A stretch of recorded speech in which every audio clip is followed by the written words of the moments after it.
Hello, ladies and gentlemen, and welcome to another book club episode. Say hi, everyone. Do we have What? listeners? What's up? What? Sean, what possessed you to allow him to host this show again? I don't know, but I'll never do it again. Oh, snap. Sorry. I give it a month. This was the bit. This is the bit. I thought you guys were actually like making commentary. I was like, oh, okay, should I start over? Oh my god. This Sorry. I mean, This is- you should, but you're not going to. this is an out of commission train. It's so derailed right now. 10 seconds in. Marco, please. Start over? No! No! No! Oh, Do the show! Oh my God, Marco plays. I was just gonna start it like, hey guys, like, welcome to another episode of the book club. We did the Black You Panther don't one. need to give us meta commentary You on it. started by saying, say hello, guys. Yeah, Tell them what we're doing, why we're here, who you are. it's a book club. Marco, We're please. here for the book club. It's the Comics Pals book club. I'm gonna start over, guys. No. That was No, a rough take. You're No, not. no. Just do it live. Just say the right things now, immediately. Go ahead. There's no precedent for this. Yes, there is. Sean's gonna be like that Bill Damn O'Reilly. books. Sean's gonna be like that Bill O'Reilly clip from the '90s. Fuck it, we'll do it live. That's I'm what gonna that's how do it I feel like live. Bill O'Reilly right now. Marco, please. So we are here to talk about Space Riders, a comic book published by Black Mask, created by Alexis Ziritt, written by Fabian Rangel Jr., and lettered by Ryan Ferrier. This was published back in first release in April of 2015. So we're gonna take you guys through just sort of the overall story, some of the characters, look into sort of the dynamics that we have in this book, and then we're gonna touch upon the art. Before we do any of that, I want to make sure you guys know if you have any other suggestions for any future book clubs, like, let us know. Please reach out. You can hit us up anywhere at the Comics Pals, all over social media. Hit us up give us a comment on YouTube. We've been getting a lot there recently. If you want to send out an email, thecomicspals@gmail.com. We like to be sent emails. You know, we're hungry boys and we like the attention. So going into that, guys. So wait, we were supposed to read Space Riders? Oh, did you read Kamen Rider? That's a No, common mistake. that's It's what okay. And I read. definitely did. I read one of your high school mangas that you always talk about so much. Which I one? think I The- read the wrong one. It Which was one? called Murphy No Hentai. Yeah. Oh, that's good. Oh It- boy, I'm you- so you don't- unprepared you- now. You do know there is a Kimi no Hentai? I don't fuck. All right, I mean, Marco, yeah, of did course you know there that your job as the host is to keep us on track to talk about the book? Let's talk about Space Riders. Well, first off, I'm gonna start off Phil- with Kale. What did you Phil, think let's of see if we can derail the conversation as much as we possibly can. it? Okay. That's what I challenge Sean with every weekend. So, just like Um, first impressions. I'm gonna be honest here. I've been looking forward to reading this book for a really long time, and I was actually kind of disappointed. All right. Um, Any there reason why? Me too. there wasn't a lot of substance to it, which is sort of something I have come to expect from Black Mask titles. It's very action packed and it's very colorful. The art is it is good. It certainly has its own style, but there are places where like a lot of the anatomy and the shapes aren't quite clear. But like for it's a really novel concept. I was just hoping to spend more time with it, and I just kind of breezed through it, and there wasn't much substance to it. Pete? Yeah, I'm aligned with Kale's sentiments like entirely. I don't really even think there's much more I can say to that isn't part of the like spoiler discussion, I guess. But in terms of like initial impressions, yeah, I enjoyed it enough, but it definitely didn't leave a big impression on me. I know that there's another sequel, or there's a sequel series that I think just began, and It's wrapping up. okay, or it's Galaxy, just wrapping up, excuse Galaxy me. Brutality. And I can't say that this really compelled me to check it out. Like, I had the feeling of, like, yeah, I want more of this, but not more of it necessarily that I want to read another arc, that I felt like I needed more from what was there. Like, there was a lot that I thought was cool, and a lot that was just, like, fun ideas or fun concepts, but I didn't really feel like they amounted to anything that felt, like, super significant to me. Yeah. And I think my biggest criticism is definitely the thing that Kale said about the art. And not that the art is bad. The art is, to me, if I'm being honest, it's the reason to show up. Yeah. But I think I've been really trying to formulate how to say what I feel about it without sounding like flippant or dismissive of Alexis, and he's a phenomenal artist. But I feel like his style is more suited to something like album covers or like t-shirts or like art versus like a comic. Because I definitely agree with what Kale was saying about specifically form. Like, there are a few moments in the book where I wasn't sure what was happening, and I had to, like, really look at it and figure out what I was looking at. And that's a huge problem. But I think the color work specifically was really, really good. In terms of using the color to, like, express emotion and to, like, set a scene.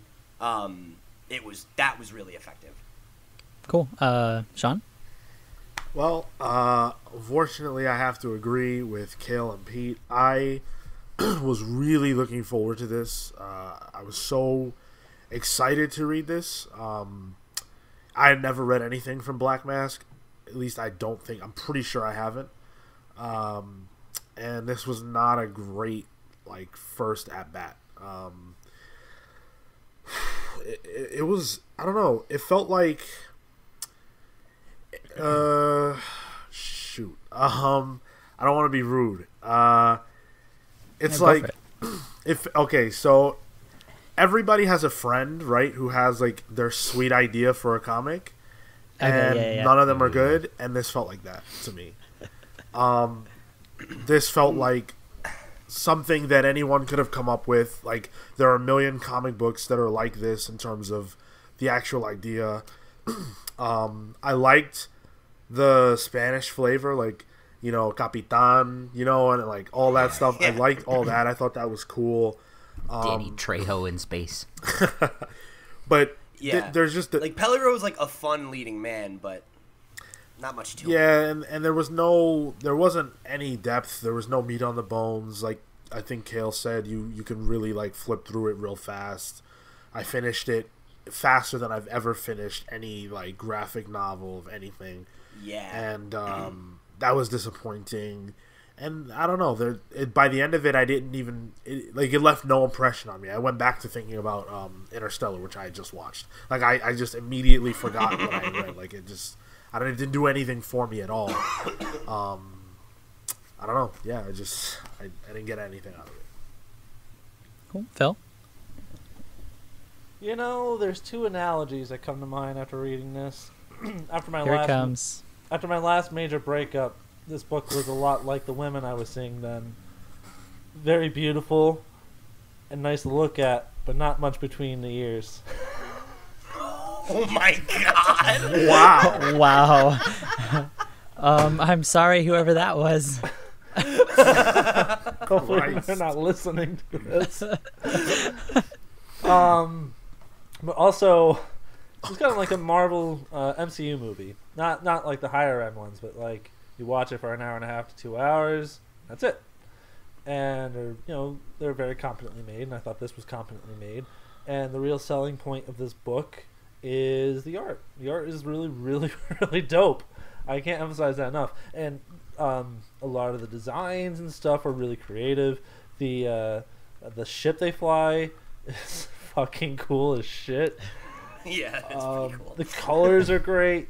It's just there's not much substance to the dialogue. Like, but you know what? there's a lot of movies. Kale brought up Danny Trejo, where it's just dumb action, and there's nothing wrong with that. It is what it is, and it's unapologetic at that. I think going in with unreasonable expectations, expecting all this depth is not everything needs to be that way, you know. And Sure. I had a good time reading it. It was dumb. It was fast. And just like those relationships, it was a good fling. Okay. I must have misheard. I thought I should. I just got out of the shower, so I thought I should check for water in my ears. Phil, you must have meant it's more like the X-Men movies where there's nothing happening. The dialogue is bad and. I think Maybe you should wash out your ears more. Like, dry out your ears, I guess. You should dry out, Kale. I think the thing that really kind of like bugged me about the story itself was like building off the point that Sean made, right? Of that it feels like the idea is kind of half baked. Like, I feel like it feels more like someone telling you about their pitch for a comic than like actually getting into what it wanted to explore. Because like Phil, you said like it's dumb fun and it knows what it is. I don't really feel like that's how it takes itself though. Like, there are parts of it that are dumb fun, but it also like hints at like conflict and emotional narrative that's supposed to like, I think, feel heavy, and it just doesn't like get there. Yeah, like the whole dynamic between Pellegro and his first mate, the former first mate, and everything, and like the stuff it says about religion, and it's like, but it's just like flashes of these things. Like, I feel like we don't really get into any of it in a way that like allows it to say anything. No, you're not wrong. Marco, what do you think of it? So for me, I was super high on this book. Like the moment I got it, I'm a huge fan of like that underground style. So for me, totally, Kale, to your point, like the forms are off, the body contortions are sort of odd. There's different sort of scales going on, but that's also like I like that.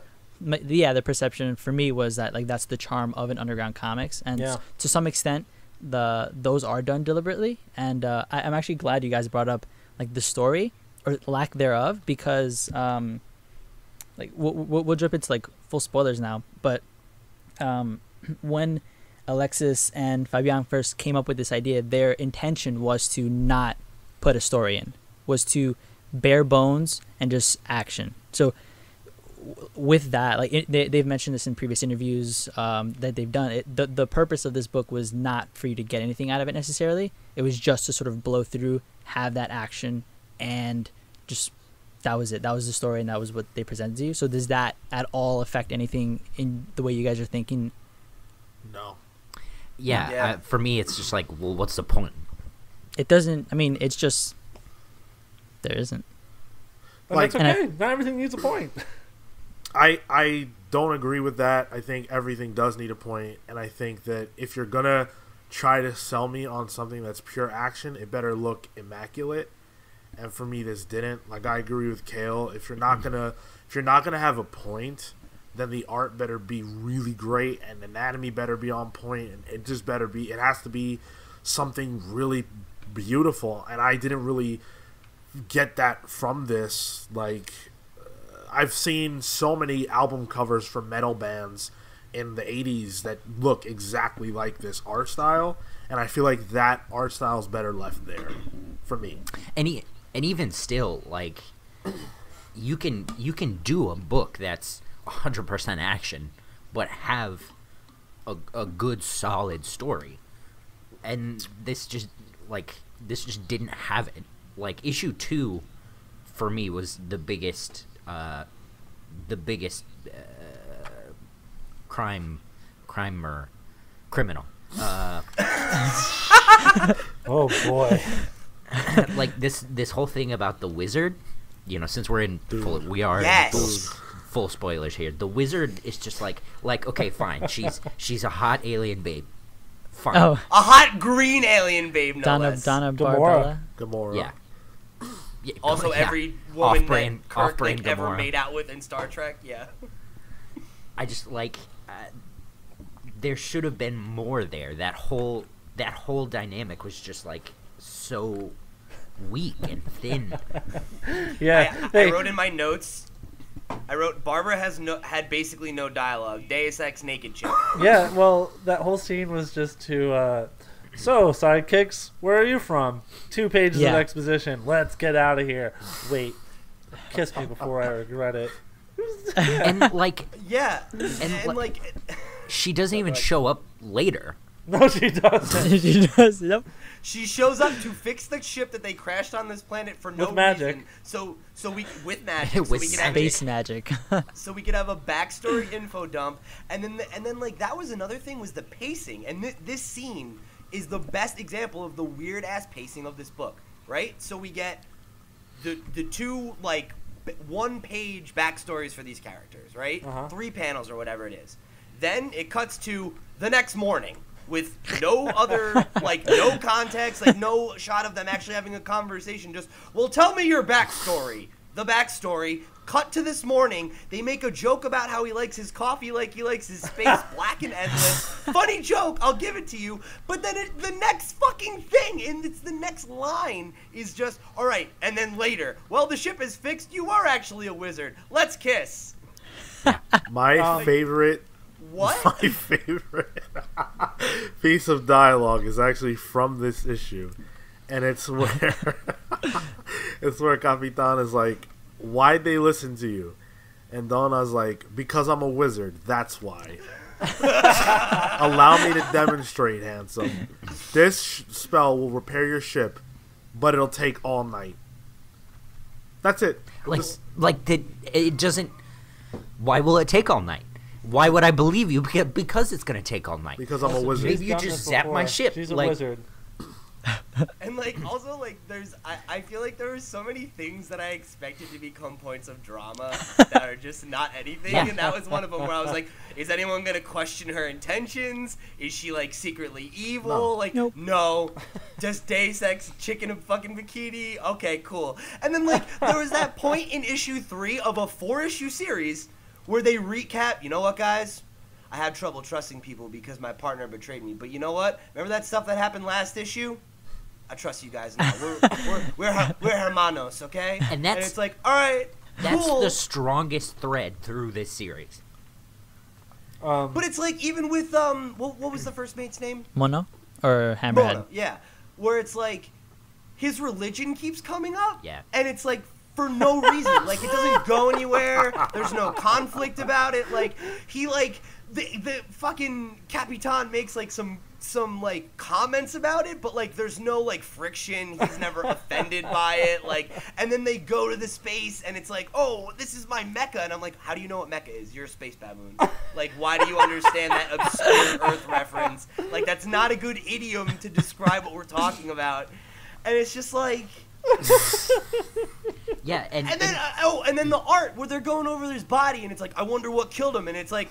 And then like, oh, that's what killed him. And it's like, I guess that's a big hole. It basically was just a black shadow. And it's just like, I don't know, man.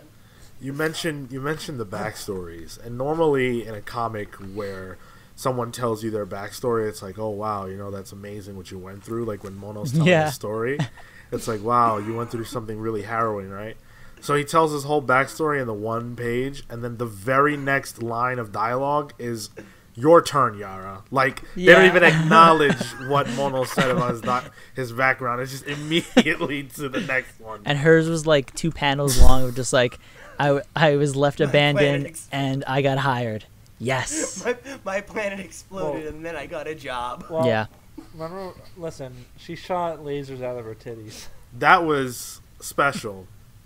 Oh, dude, and then, like, please, I also feel like every fight scene, it was broadcasted where he's like, all right, it's your turn to show how you fight. You know? Like, it's like, why don't we sit back and watch you fight these dumb natives? Well, the first 2 fights are that, where he's just like, okay, Mono, go deal with that. Yeah. Yada, go deal with that. Like, deliberately not trying to help. Like, what if they died? You don't know them. You just met them. So you have no idea what their capabilities are at all. But you're just going to let them solo this. And if they die, they die. I think this, you know, this robot in the second issue that comes across them trying to kill a space whale. Yeah. I think he's sitting on a toilet.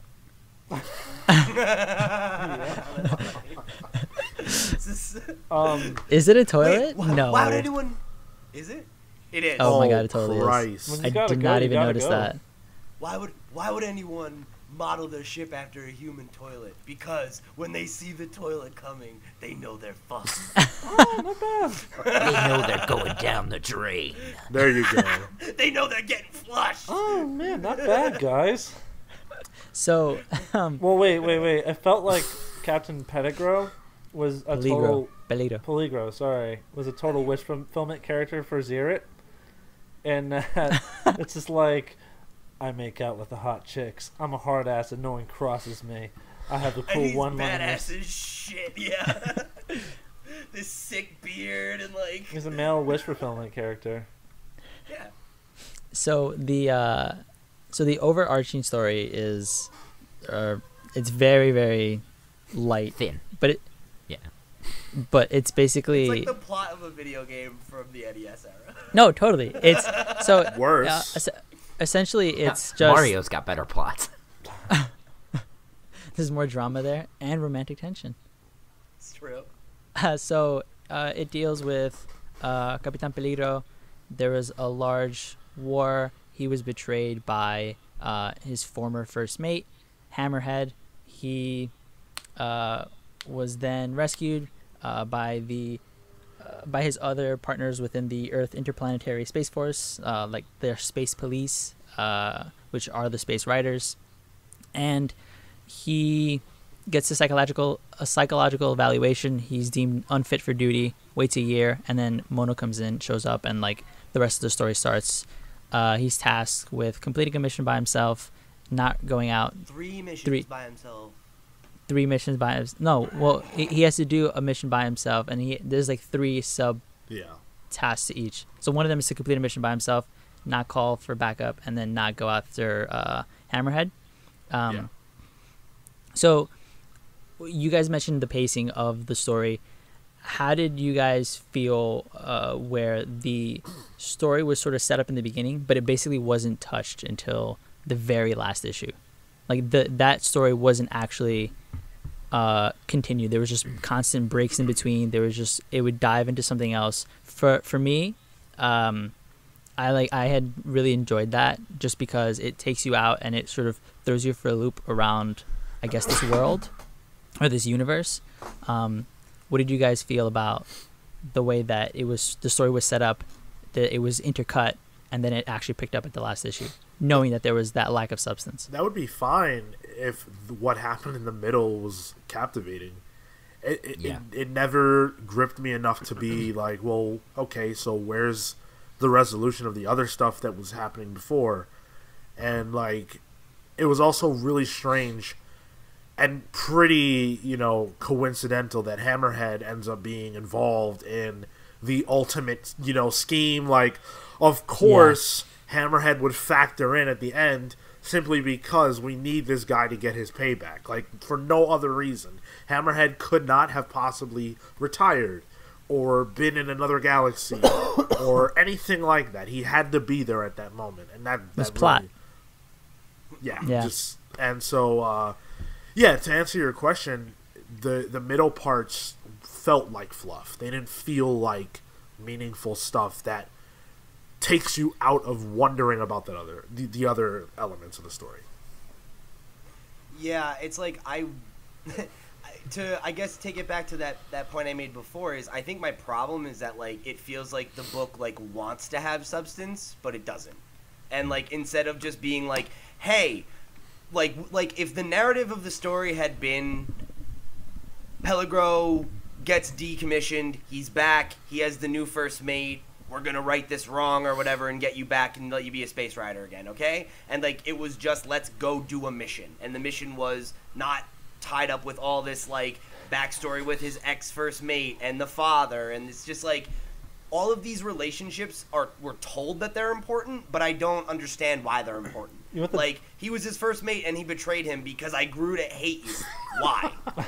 Why? And then because of that, this ancient evil tapped into his brain. So it's like, was he being mind controlled? Like, and then all of a sudden he just explains the villain's plan to him because he's like, you know what? I know I said I hate you, but you were my best friend at one time. So here's the setup for the second series. It's like, why? And like the thing with his dad, where he just shows up and it's like, you have to admit you don't believe in ghosts. And it's like, I know what I saw. And then his dad just shows up and he's like, give him a promotion. I'm a ghost. And yeah, as a ghost. Leaves. And then the guy's just like, you heard the man. It's like, really? No one's going to react to the fact that there's a fucking ghost? And also, he immediately turns down the promotion. So it's like, why even do it? I was actually just going to bring that scene up. Because I honestly Phil, thought it was because... I honestly thought it was because because Capitan sounds better than Coronel. Like, literally, that's the only reason. I was actually going to bring that scene up as, like, the dumbest part of the whole book, where it's just like... With the ghost? Yeah, and he just shows up and he's like, that's my boy. Give him a promotion. and then the thing where he said, I'm sorry, the wish fulfillment thing, though, where it's like, I'm proud of you, son. He's like, I never thought I'd hear you say that. No, it's like, oh my god. Thanks, Dad. So... What are we doing here, man?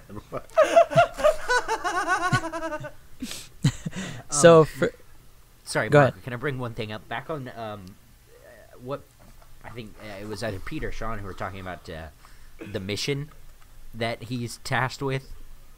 I was just looking back. He's not even like tasked with a mission. He's not even tasked with a mission. Yeah, it's like, go do a mission. Yara actually says you have to complete 3. You must complete 3 missions without requesting reinforcements.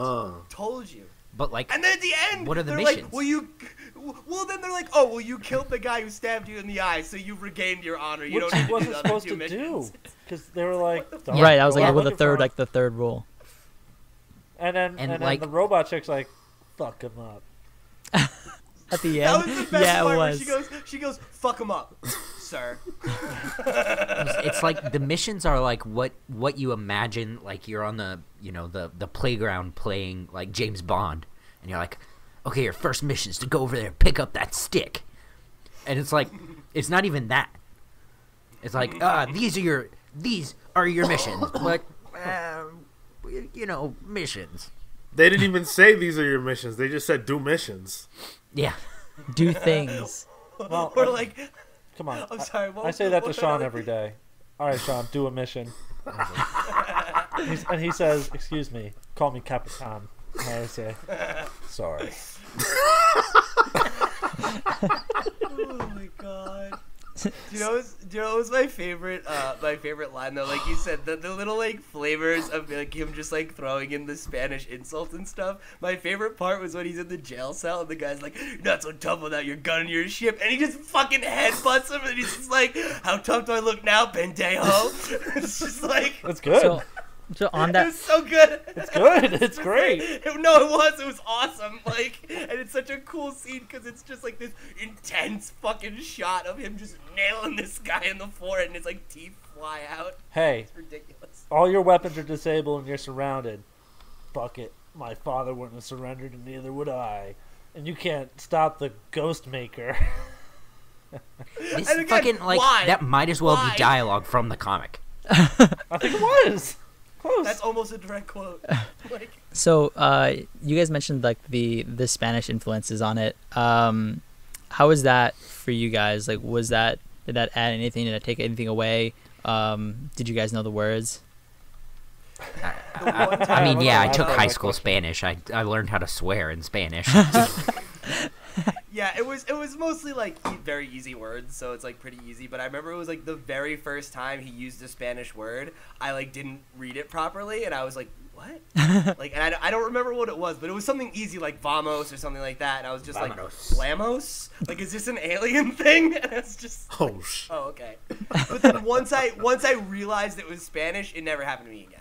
You know, like I started like hearing him with a Spanish accent, and then it was like, okay, No, the Oh, coolest thing. that's really interesting. The coolest thing about the book is the fucking Santa Muerta, and it's got a great name. It's a big ass skull. And when he gets it back, and he's just like, "Mi amor." Yeah. It's Oh, just I like, love yes, it's so awesome. The So there Spanish was a stuff lot. helps enhance the book for sure.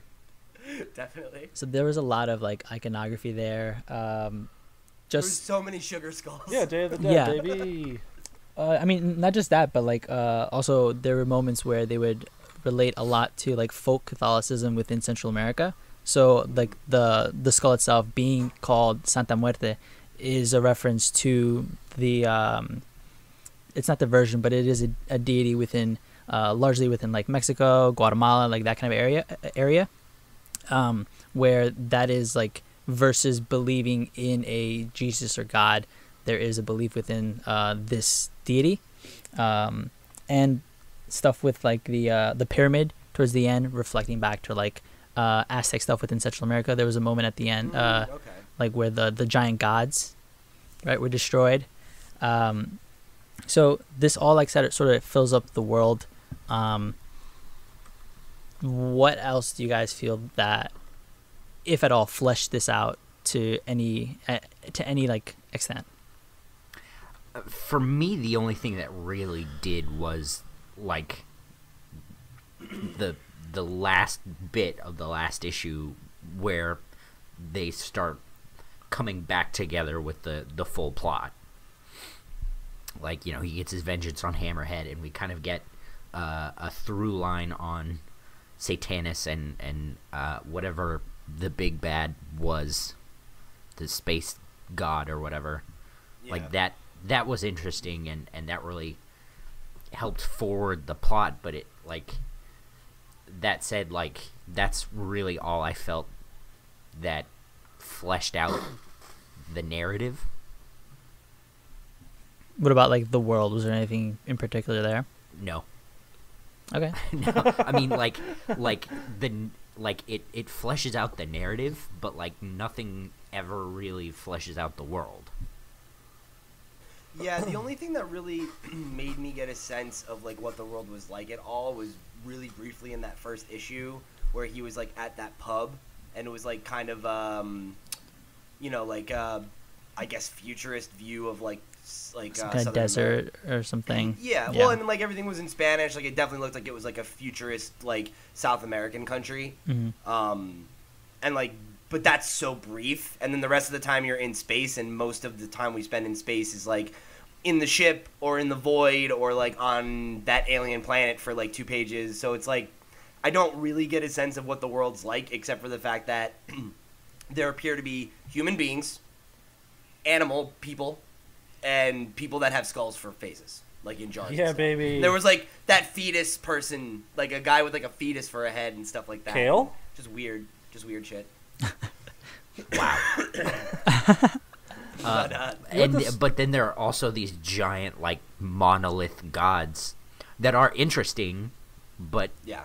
I mean that's the most you can give it, really. And elephant Yeah, people. we don't really know anything about them, except they existed and they died. What I liked about this book, honestly, is it felt like I was at a music venue and I found a comic on the table when I walked in. I picked it up. It was hyper stylized, not much substance, but punk as fuck. Yeah.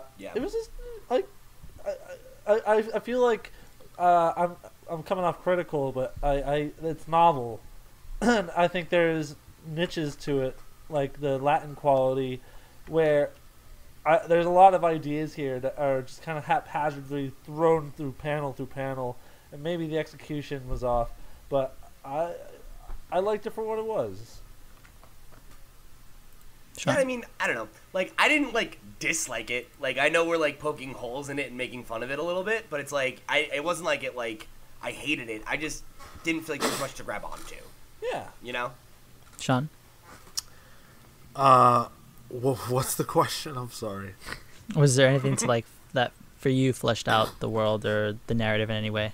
No. I felt like the world that they were in was very undefined. Like, to me, literally anything could have been on the next panel and it wouldn't have been a surprise, which isn't like, that's not a good thing in my mind. I should have a general idea of what's going to happen. or what can be expected. And then as far as fleshing out the plot, I feel the same way. There's a particular moment, I think it's in issue 2, where they literally go from one situation that they're in to the next. Yeah, like they fight. same page. Yeah, and like there's no break. There's nothing.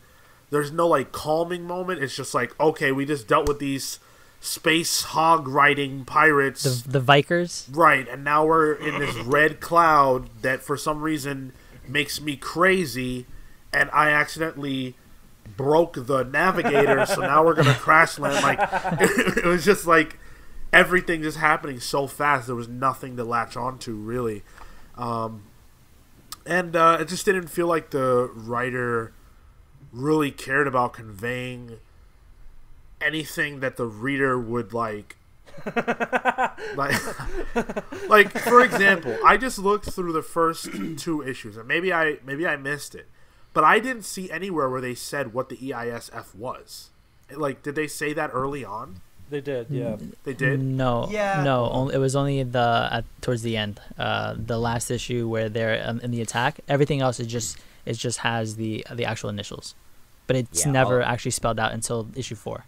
All it says is when it's introduced, all it says is the headquarters of the EISF. Right. Yeah. And like that immediately stuck out to me as like, okay, I don't know what the hell this is, and I should know from the first time it's mentioned what this is, because then every time after that I'm thinking about it, and that's pulling me out of the book.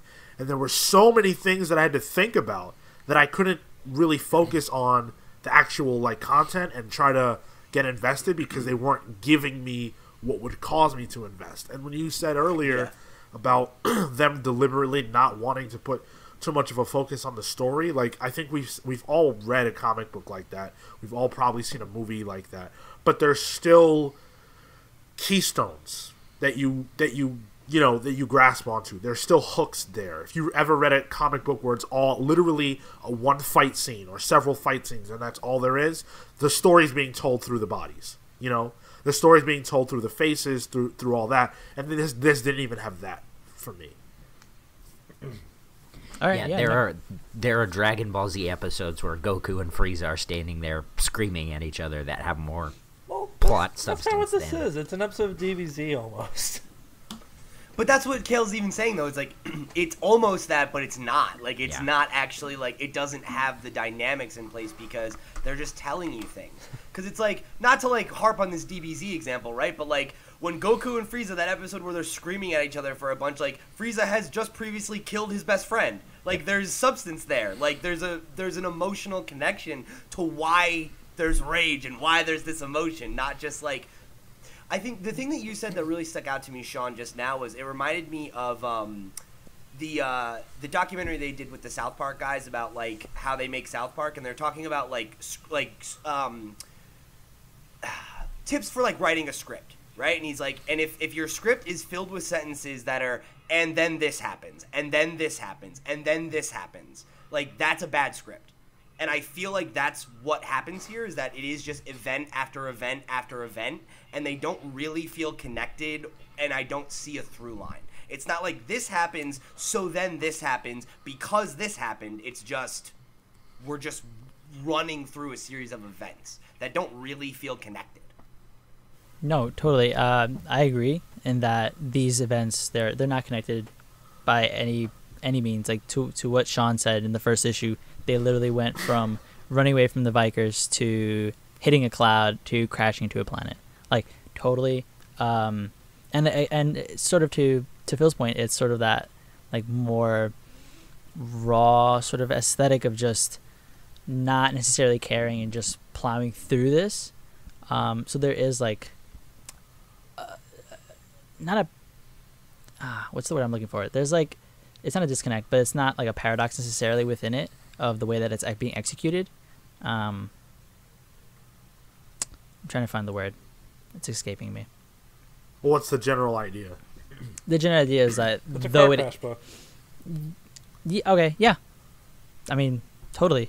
It just streamlines you through, pushes you through stuff for you to just experience more so than get anything out of it, which has its downsides and its sort of upsides.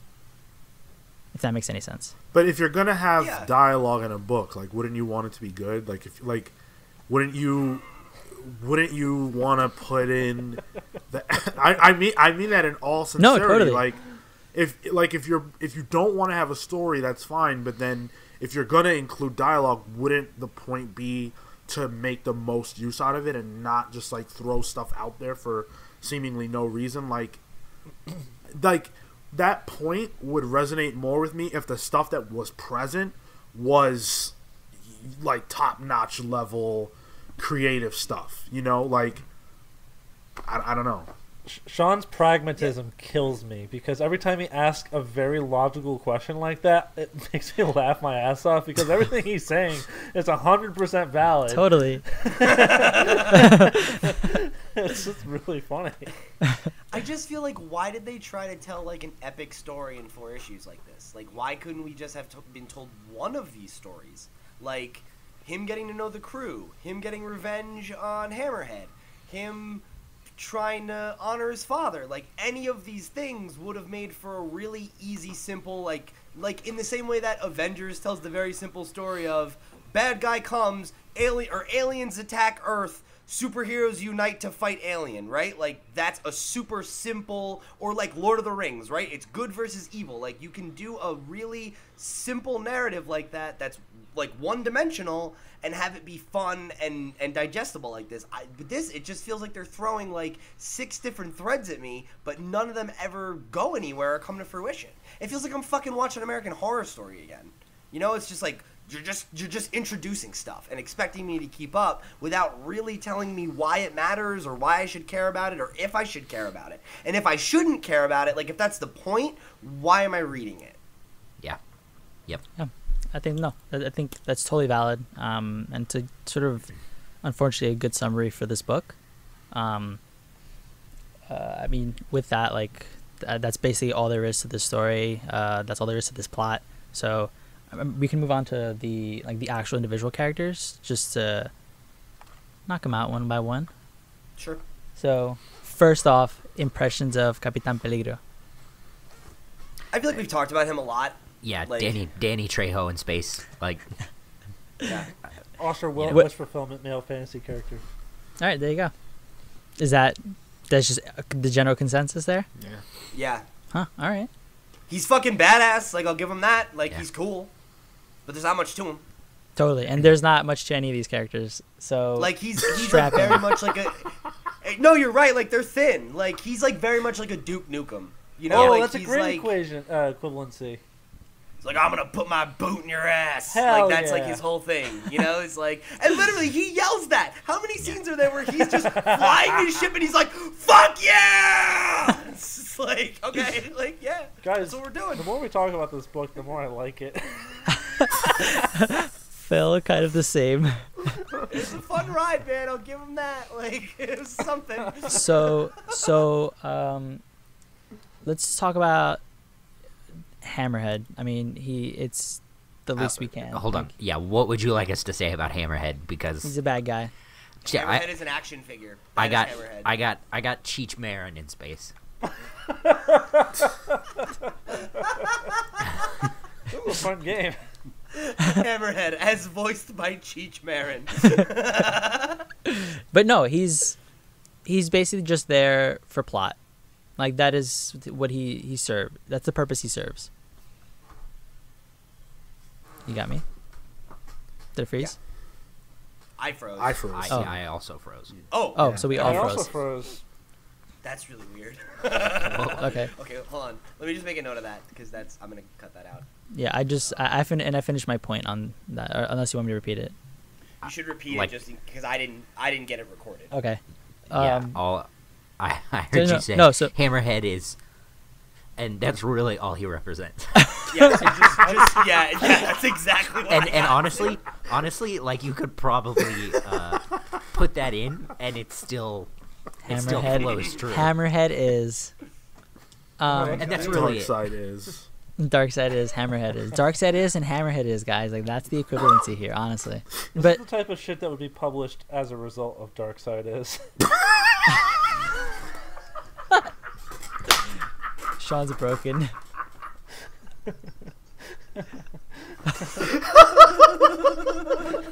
This is an anti-life equation book, basically.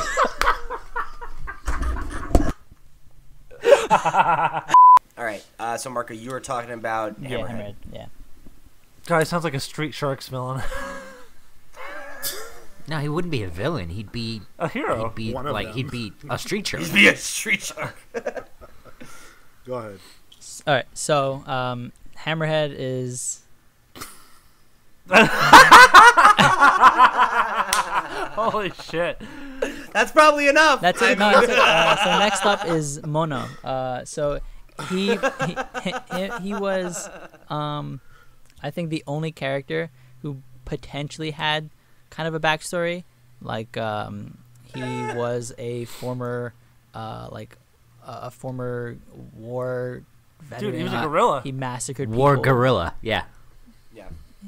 He's a Straight out of baboon. Latin America, dude. G-U-E-R. Gorilla. I know. No, I know. I'm you just sure? telling you. It's yeah. I'm telling No? you. It's called. He's a baboon. And gorillas are in Big red Africa. ass. Dumbass. I can't tell if he's trolling right now. I am. Honestly. This Okay. is like the worst this is ever, because that was an A+ joke delivery from Phil and I. Yeah, I know, and I know And sold it. Marco walked all over it. Yes. So he Like, is the you're- only you're character who seeing has. this, right? So he is the only character that has any semblance of a backstory. What did you guys think of him as a first mate and as like sort of somebody for, I guess, Capitan to bounce off? I like that he cried a lot. Yeah, he did. I like that he just isolated himself to pray. That He's like, hey, where's Mono? And he's like, he isolated himself to go pray. Okay, cool. Praying or some shit. And then when he sees the elephants, he has many questions. They're like, yeah, not now. We got plot to go through. Oh, so those. That scene perfectly exemplified how I felt about this entire book. Just me being like, I have so many questions. They're like, not now, Pete. Not now. So actually, that scene, the elephants, they resembled peregrinos, which are this like again within the folk Catholicism, these people who there's a mass pilgrimage to a specific churches, and there's a really famous one in Mexico where like people wear similar get-ups and like crawl on their hands and feet up into like this large church. So just anecdote there, but just continue on. Sean. That's cool.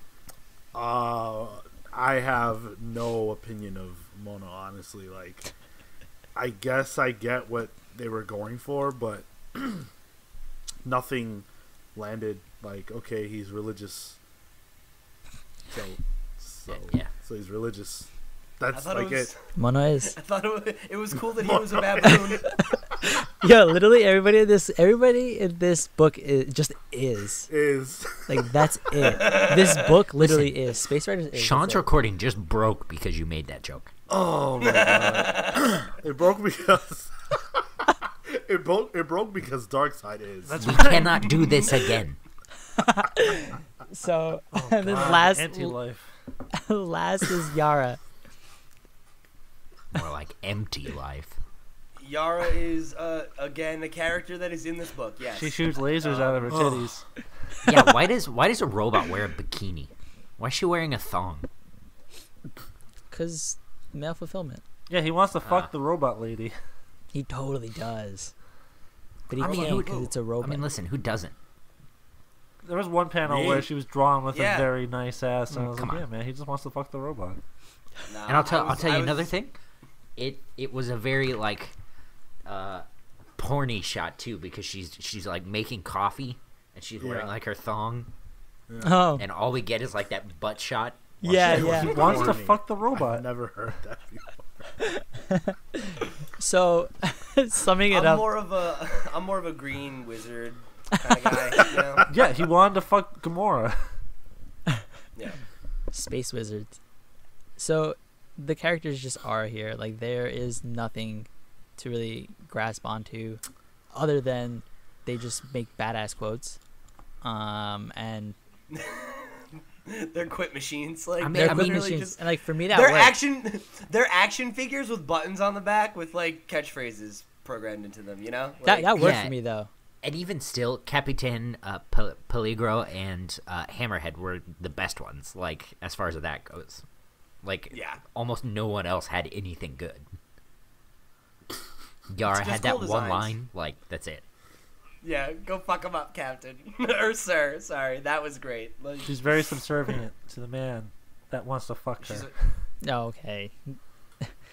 So let's jump into the art before Phil says something.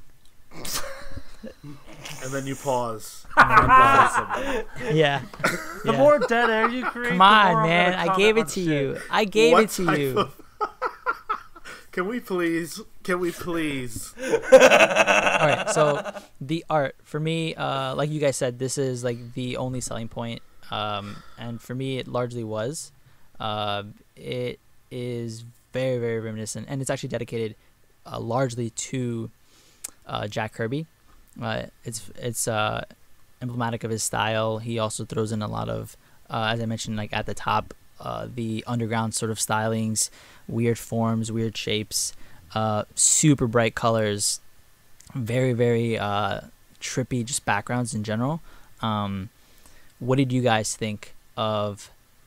And you guys and Kale opened up with this, but what did you think about how that fit within this book? How did it serve the story, if at all? I think for the purposes of the book, like, it works. Like, the metal Jack Kirby scene, like, I don't think there would be, like, if this was the story you really wanted to tell, this would be how you would do it.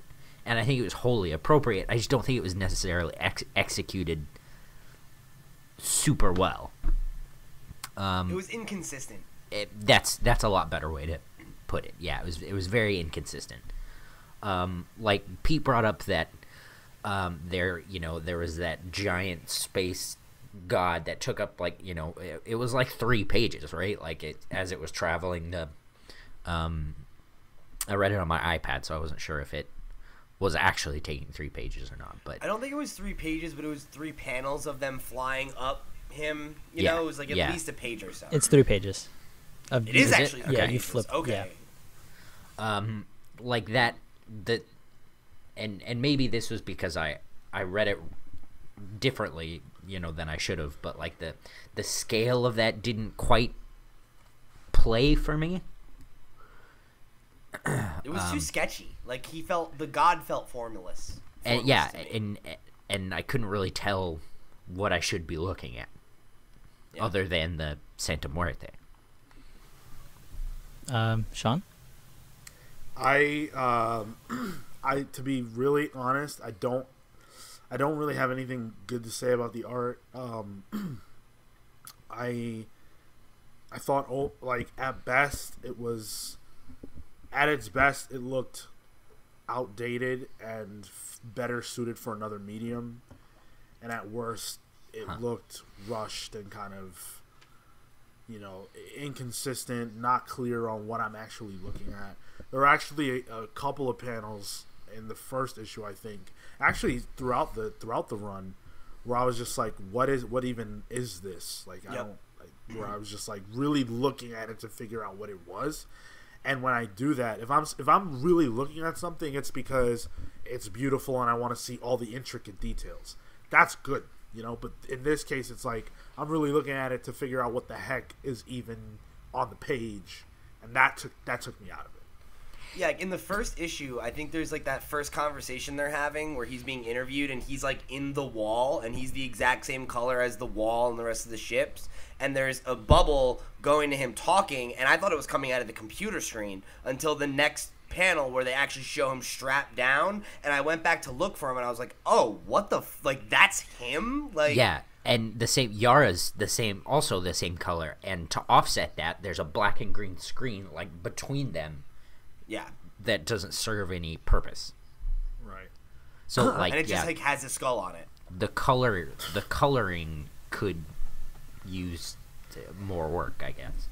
And there were times with like some of the creature designs too, I thought they were really bad. Like there's this one part, I think it's where they land on the island or the planet with the natives, and there's these like really generic looking like skull bats flying by, and they just look like they're just sketched, like not really actually inked and drawn and part of the scene like everything else, you know. And like it feels a little too comics with an X sometimes, you know. It's interesting that Sean said outdated, especially in the you know, when you think about it in terms of like an 80s metal album cover. It also reminds me of like someone trying to emulate Robert Crumb, but in like a really bad way. It kind of reminded me of like Heavy Metal too, like the magazine. Yeah, I love that Yeah. magazine. And then the animated series that they did as well, or movie, whatever. Yeah. But I share all the same criticisms that Kale and Sean have outlined, but I do think there were times where it did really work. Like I said, I think Ziritt's use of color is really good. He uses a lot of really bright neon colors, and those have a real tendency to get ugly and like overwhelming if they're not used well. And when it was nothing but color, there was a lot of times where I did feel that way, where stuff felt like too shapeless and too, like they were fighting that big crab monster at that one part, and it was like it was bad. Like that was a bad piece, I thought. Whereas like I remember, I think it was in the third issue, the encounter with the space whale.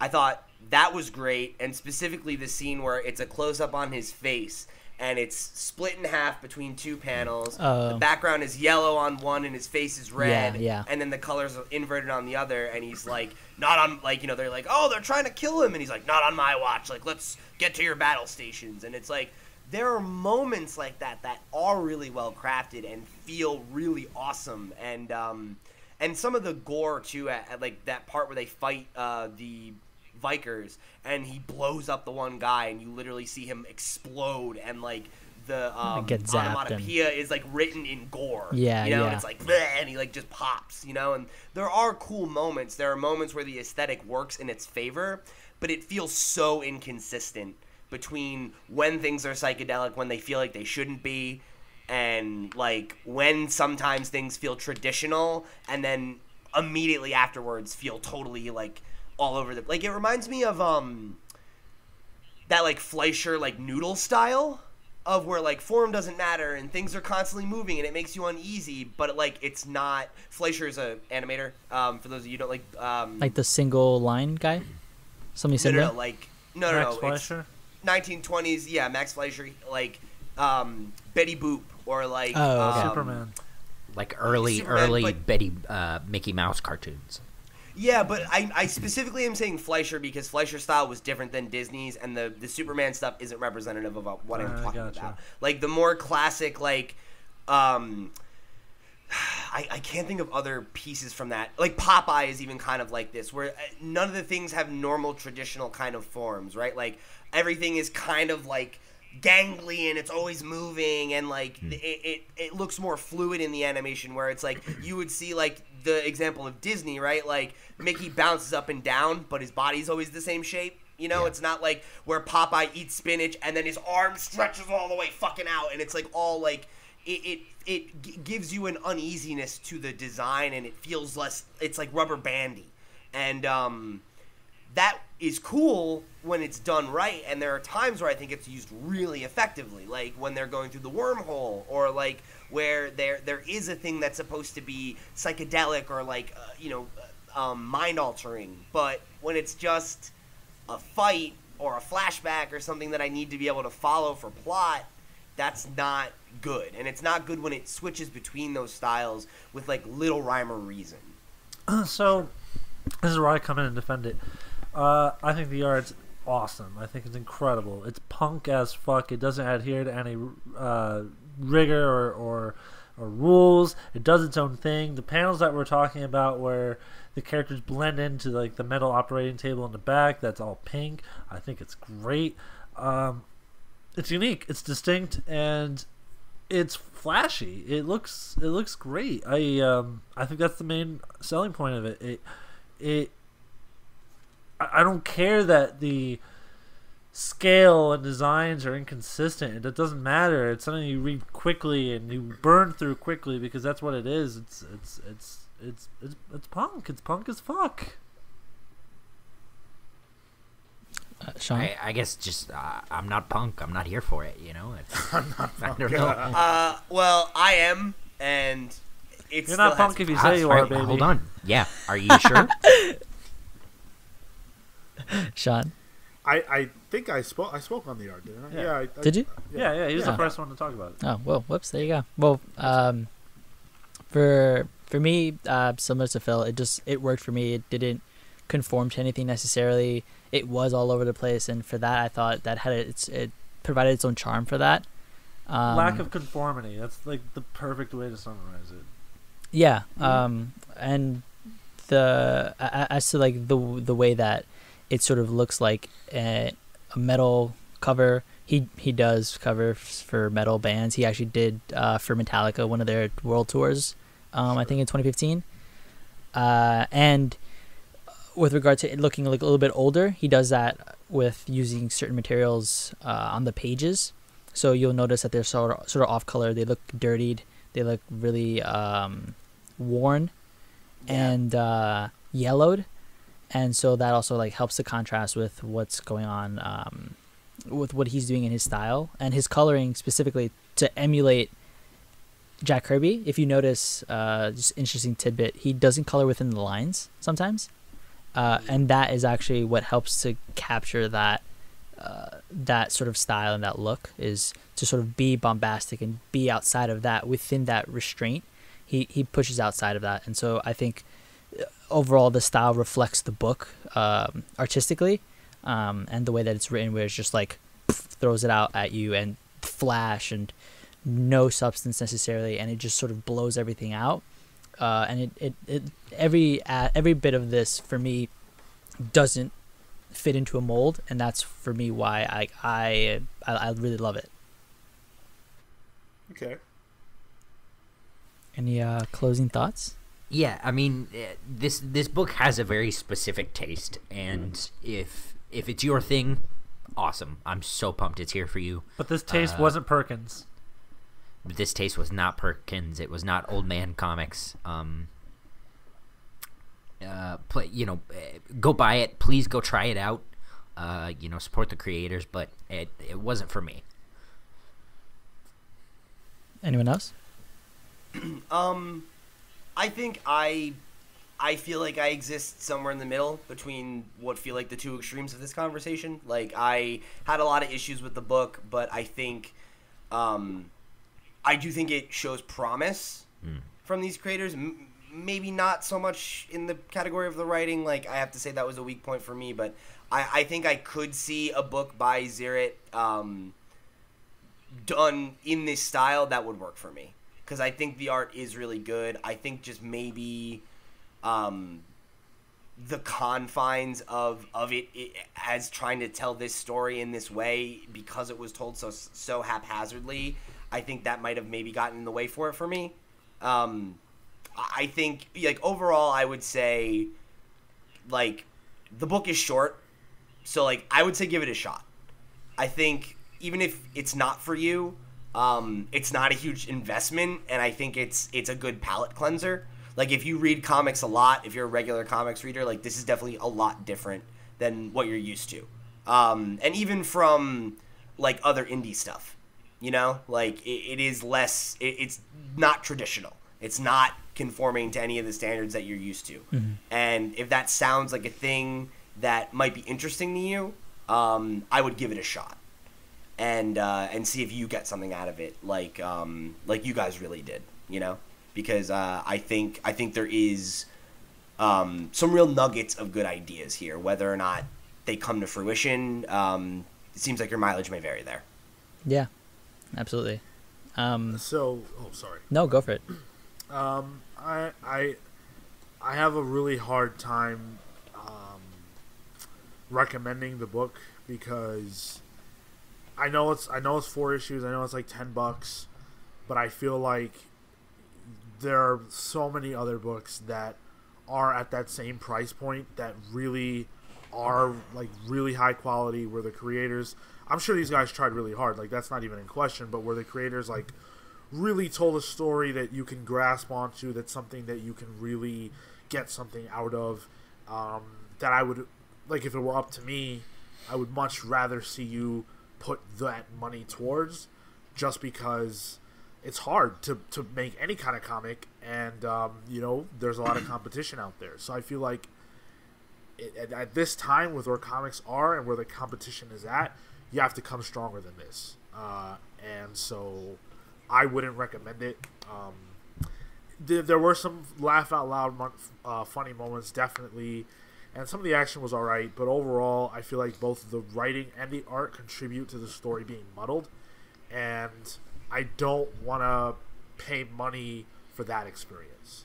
So because I wouldn't want to do it, and I wouldn't want to recommend someone do something that I, you know, regret doing.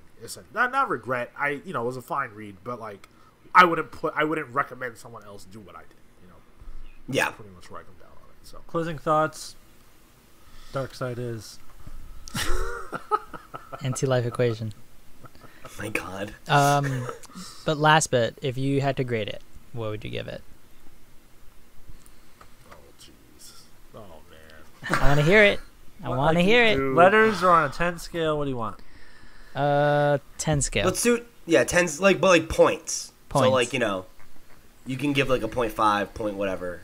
So for me, it's a 9. I don't mean like a 0.5 by itself. I mean if you want to give it like a So Marco, you're gonna set it at a 9. Yep. Okay. I mean, for me, a 4 is generous, and that's where I'm putting it. Like, That's harsh. I'm like more in the, I would say like 6.5 category, like 6.5. That's, I think, very middle of the road for me. I gotta ask, Marco, if this is a 9, what is Saga? Oh, Saga's like a 10. Saga's definitely like Saga's out, like, out of the like. This and Saga Saga's a are 1 fucking point off. 14. Well, for different reasons. For I okay, mean, fair yeah, Apples and oranges. Fair, okay. all Yeah, right, yeah. Fair enough. I'm gonna go with a 2, a 3. all right. Okay. Meet in the middle, 2.5. 7.25. Okay. Have you guys read anything similar to this or like this before? Probably. Probably yes. yeah, I mean, I've seen a Grindhouse movie. Like, that you can remember and like recall upon. I wouldn't say that I've read anything exactly like this. I'd say that I have read versions of the two things this feels like a synthesis of, which is like kind of generic space comic and then like underground goth and punk comics That's what I with mean. an X. I'm sure I've read shit like this. Like, if you're familiar with Invader Zim, Jordan Vasquez has done a ton of, like, his career before that show was in underground goth comics, and a lot of his stuff is kind of like this, but obviously it's darker and grittier, and, you know, it's about serial killers and shit, not weird alien guys in space, but that kind of formless, shapeless art with the more surrealist themes or a loose story and craziness. Like, I have read things like this before, but it is its own unique thing, I would say. I was warned about books like this in Sunday school. You would be. My mother said to stay away. You never know what you'll catch. Kale, Sean, either one. I haven't read anything quite like this. No. Well, there you have it.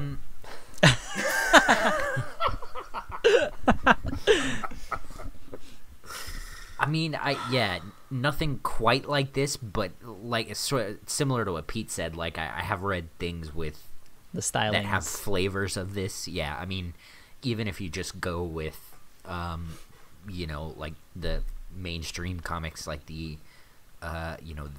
original Sin stuff, where you see, the Watcher is murdered and his eyes are taken out. Like,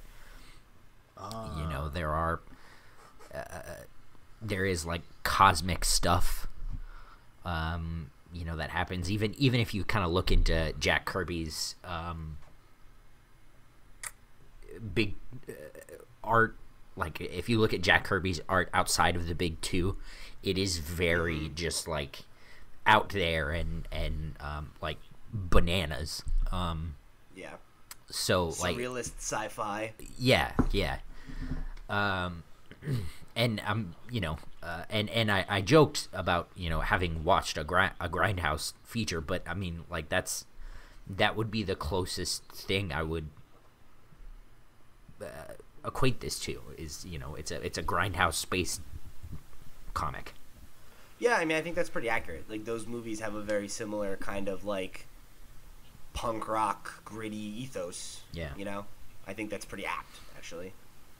Yeah, no, totally. And thank you guys for joining me here. I was really hoping this would be divisive, and I'm glad it was. So this was a lot of fun. And listeners, for you guys, if you have any suggestions for any future book clubs, please let us know. Sean, should we call out our next one or no? Sure. Yeah, why not? Okay, cool. So Pete, you can cut that portion just to, because I want to like have it just so we can plug it. Okay, well, let me just make a note then. Next one is I put my book away. I was like, we're in the plugs. We got to be done, right? Like, The next thing we're doing is All Star Superman. Right, okay. In commemoration for the 1000th Bendis. issue of Action Right. Comics. So if you want to read along. I'll be hosting that one, and it's my Bible. So feel free. I don't think we've cut back in yet. yeah, we didn't cut back. We didn't cut back in. Like, All right, that's fine. I was gonna just let it roll and figure it out. Yeah, so at that first, you don't yeah, cut it out. I That's thought- fine, yeah. whatever. Yeah. Just kill me. Yeah, so start right here. So now, Mark, I would just be like, yeah, so thank you for joining us. And, Yeah, you know, yeah. next month, Phil, Yeah. you know, is gonna whatever. Go ahead. so yeah, thanks again. And next month we're going to be tackling All Star Superman. That's definitely up Phil's alley. We're going to be doing it in commemoration for the 1000th issue of Superman, which will feature Bendis as well. So fun stuff for Phil. So yeah, thank you guys again, and we'll see you next time for our next book club. If we Grant didn't lose you Morrison this time. writes All Star Superman. No, he meant Because Bendis is taking over the title. Action Comics. The Action Comics. that was a mess. We'll see you next time. Bye. Oh, did you not end it? Thanks for stopping by.